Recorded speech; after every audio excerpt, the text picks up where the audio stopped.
What's good, y'all? If you tapped in, you already know who I am. If not, my name is Caleb Jarrell, and today the topic is going to be talking about keys to stop living paycheck to paycheck. So, what you have to realize and take a different perspective in is that you can't control the economy going up. You can't control inflation. You can't control the rates. So, what you have to understand is you got to focus on, in my opinion, I'm not like no guru or nothing like this, but I'm doing things that's working for me. So you have to focus on the areas that you can't control. And with that being said, is you gotta lock in and stop thinking so much about all of the outside stuff and look at yourself. So with that being said, for me, one of the main things I would say is live below your means. So for some people, you may have to make certain sacrifices as far as selling certain things or giving up certain things or moving to a different area if that's the case. I stay in Arkansas, so the town or the city that I stay in is not really like a place where, it's too expensive for what I got going on. I'm fully self-employed. I work for myself, and that's my only, well, not only income, but that's my main income, is being a barber. So I would say live below your means. With that being said, you got to look at yourself and understand certain sacrifices that you may have to make, whether that be downsizing, whether that be getting in an apartment, different things like that, depending on your area. Overall, just live below your means. The second thing I would say is increasing your income. Now, I know it's a lot of people that are complaining about, jobs laying you off and jobs not hiring and different things like that. Once again, that's one thing that you can't necessarily control. But what can you control? For me, I couldn't get hired in the city that I'm in because there's not like a lot of opportunities really down here.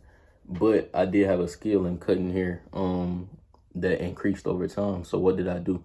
I took myself serious. I looked at myself and was like, okay, this is something that I know I have a passion towards, and I stopped counting on other people to, pay my bills and different things. Now, of course, I count on my clients to come and get service and stuff like that. So that's a different aspect. But as far as looking for somebody to employ me or somebody to have control over the income that I had that came in, I stopped doing that. So I took the steps and went to barber school, and I took the steps and in learning in different classes or getting mentors and how to increase my skill, how to do better, how to increase my mindset when it comes to finances and different things. I invested in myself, and that's the biggest thing that you're gonna have to do is invest in yourself. You gotta overcome the fear when it comes to setting out and doing your own thing. You feel me? If you know you got a skill in something, if you got a skill in how you deal with people, anything like that, you got to understand your strengths and your weaknesses. You feel me? Everybody can do something,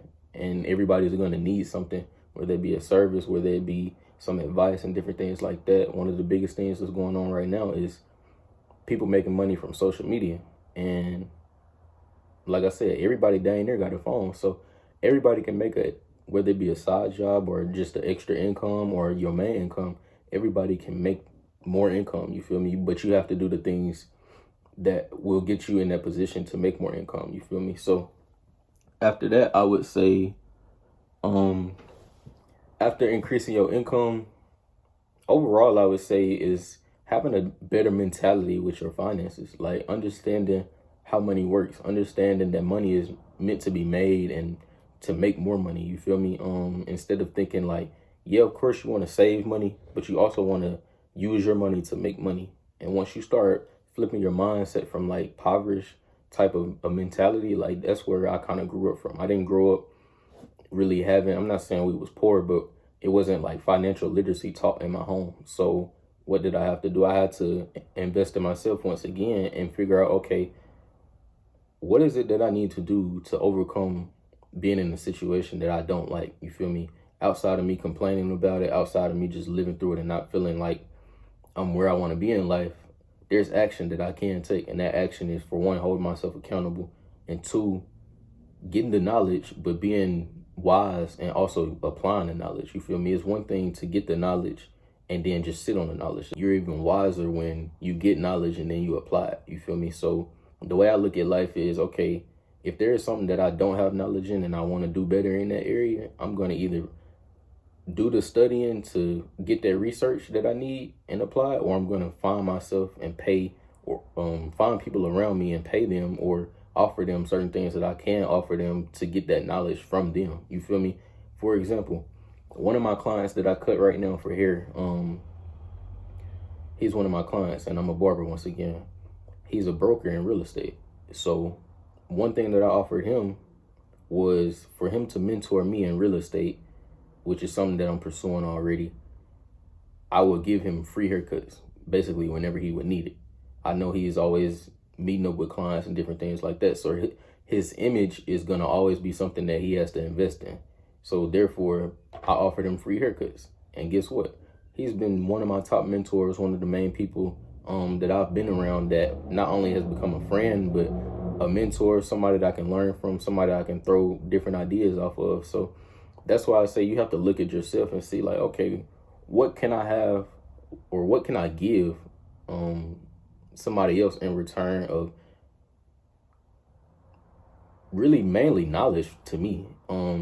It doesn't always have to be monetary things that you receive. To me, knowledge is one of the best things that you can get, because for one, you can pass it down, and then also it's something that you will always have. You feel me? Money come and go. So with that being said,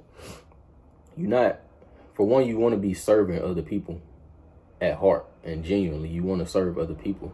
And it's not saying that you do everything for return, but in this world, things are based on transactions most of the time. That doesn't mean that you're not genuine, but that's just how the world works. So once you get this knowledge and you start increasing your income and you start changing your mentality when it comes to your money, then boom, you want to be more structured and be more organized when it comes to your finances.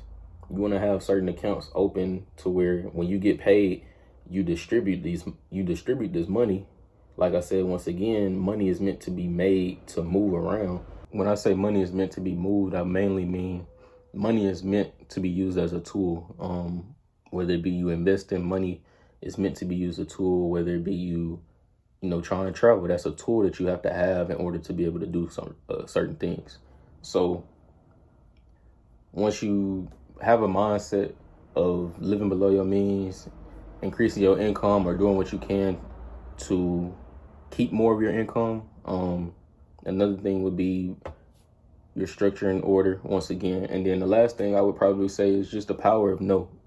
Not only telling other people no, but mainly telling yourself no. Like, you're going to have these urges when it comes to you increasing your money. Once you start seeing it in your account, like stacking up, and once you start touching and seeing more money, you're going to have these urges to be like, dang, I want this. Dang, I want that. Like, I want to go get this, especially if you came from a place where, like, you ain't really have money for real growing up. That's how I kind of grew up. I ain't gonna say we didn't have money, but it was always like when I would ask for something, it's like, nah, we ain't got enough for that right now. We can't afford that right now. And I'm not saying that that's a complete bad thing or anything from my parents telling me that, but I'm just saying, you want to be in a position to where if you want to go somewhere, you got the money to do it. Or if you want to go eat at this place, you got the money to do it. You get tired of living a lifestyle to be like, you working hard, but you ain't got really money to show it. So once you get to that place and you just tired of being tired in that area, that's when you have to start recognizing, like, okay, either it's going to be my income or there's going to be me that's messing me up in my finances. And a lot of times, bro, once you pass the whole I ain't making enough money spot, the issue is going to be how you deal with your finances and the decisions and habits that you make with your money. So I feel like it's two problems when it comes to dealing with money. Like I said, for one, it's going to be, okay, I'm not making no income because I don't have a job, or I'm not making enough income for the area that I live in. You have to figure that out. You have to figure out, okay, how can I change this situation? Either I got to go get a job, or if I'm making income and it's not enough, I either got to work more, I got to figure out staying in a different area or increasing my skills to make more income. That's the beginning of it. Once you figure that out, now the whole issue that you got to deal with is your habits and how you spend money, your habits and the decisions you make when it comes to spending your money.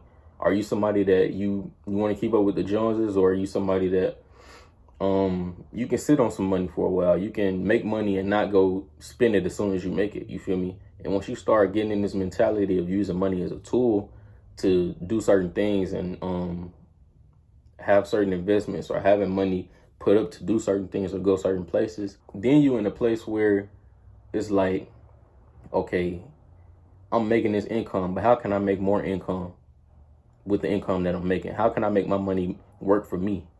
That way that the money that I'm making can put me in a position to where that money is paying for my lifestyle. You feel me? Instead of trying to live a lifestyle that's trying to put off an image of, okay, I got money when I really don't, you can be in a position to where it's like, okay, I'm able to live this lifestyle and leave a lifestyle to my kids and their kids and have generational wealth because I really got it, because I really locked in my 20s and did what I was supposed to do. You feel me? I'm 21, but I'm doing what I need to do right now. That way when I'm 30 and I'm 40, I'm in a position to where, okay, I got certain things set up because I did the work in my 20s. You feel me? You can't be lazy. You can't be in the mentality of not trying to be better, especially as a man. You feel me? You got to be in a place of where you grinding every day to do what you need to do and doing what you have to do. You feel me? You got to understand sometimes you got to do what you got to do to be where you want to be at. You feel me? I didn't want to go drive 40 to 50 minutes every day to go to barber school, but guess what? That's what I had to do. I didn't want to go do that and then go straight to Domino's to close from working 5 p.m. to 12 a.m. or 1 a.m. But guess what? That's what I had to do. You feel me? And I did that for about a year, almost every day. So it's like I had a mentality of, okay, even though I don't want to do this, I got to do what I got to do to be where I want to be at in the next year. And my whole life changed within a year. So I'm only giving this advice. Like I said, I'm not a guru. I'm not like a professional with none of this stuff outside of being a barber. But I can definitely help people off my experience. I can help people that may look like me or people that's maybe my age and different things. I want to put people on, you feel me? I like to see people do better. I like to see people get knowledge and apply it and then be like, dang, because I really looked into myself and worked on myself and developed myself, I reaped the benefits of it. You feel me? So, I mean, if it helped you, then it helped you. But if it ain't, you feel me, it is what it is. So, y'all stay tapped in. You feel me? I'll catch y'all later.